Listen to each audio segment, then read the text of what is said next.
The lion who became a sheep. A lioness, huge with an unborn baby lion in her body, was growing weak from lack of food. As the baby lion grew heavier within her, she could not move quickly enough to catch any prey. Roaring with sadness and hunger, and heavy with the baby lion, the lioness fell asleep at the edge of the forest near a pasture. As she dozed, she dreamed of seeing a flock of sheep grazing. When, in her dream, she pounced on one of the sheep, she jerked herself awake. With surprise and great joy, she discovered that her dream was true. A large flock of sheep grazed in the pasture right near her.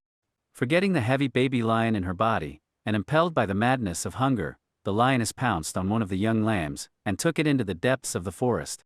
The lioness did not realize that during the exertion of her mad leap at the lamb she had given birth to the baby lion. The flock of sheep were so paralyzed with fear by the attack of the lioness that they couldn't run away. When the lioness had departed and the panic was over, the sheep woke from their stupor.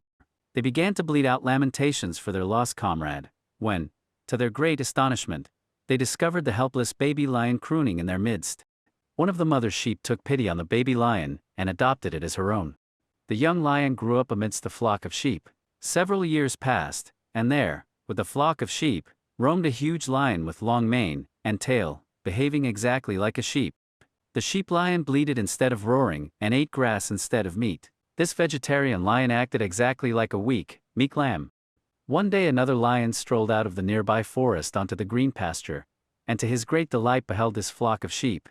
Thrilled with joy and whipped by hunger, the great lion pursued the fleeing flock of sheep.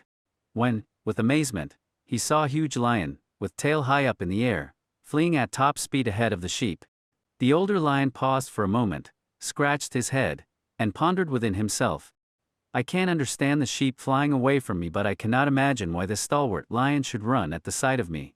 This runaway lion interests me. Ignoring his hunger, he raced hard and pounced upon the escaping lion. The sheep lion fainted with fear. The big lion was puzzled more than ever, and slapped the sheep lion out of his swoon. In a deep voice he rebuked, "What's the matter with you? Why do you, my brother, flee from me?" The sheep lion closed his eyes and bleated out in sheep language, "Please let me go. Don't kill me. I'm just a sheep brought up with yonder flock." "Oh, now I see why you're bleeding." The big lion pondered again, and a great idea flashed upon him. He caught the sheep lion by the mane with his mighty jaws, and dragged him toward a lake at the end of the pasture. When the big lion reached the shore of the lake, he pushed the sheep lion's head so that it was reflected in the water. He began to shake the sheep lion, who still had his eyes tightly closed, saying, "Open your eyes. Look, you are not a sheep. Bleat, bleat, bleat, please don't kill me. Let me go. I am not a lion, but only a poor, meek sheep," wailed the sheep lion. The big lion gave the sheep lion a terrible shake. The sheep lion opened his eyes, and was astonished to find that the reflection of his head was not, as he expected, a sheep's head but a lion's head, like that of the lion who was shaking him with his paw. Then the big lion said, "Look at my face, and your face reflected in the water. They are the same. My face roars. Now, you must roar instead of bleating." The sheep lion, convinced, tried to roar, but could only produce bleat-mingled roars. As the older lion continued to exhort him with slapping paws, the sheep lion, at last succeeded in roaring. Then both lions bounded across the pasture, entered the forest, and returned to the den of lions. The above story aptly illustrates how most of us, though made in the all-powerful image of the divine lion of the universe, have been born and raised in the sheepfold of mortal weakness. We bleat with fear, lack, and death, instead of roaring with immortality and power, and preying on wisdom and unlimited prosperity.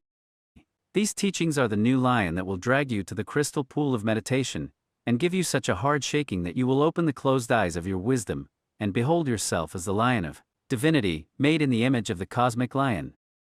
Those of you who strive continuously will forget your mortal fears of weakness, failure, and death, and will learn to roar with the power of almighty immortality.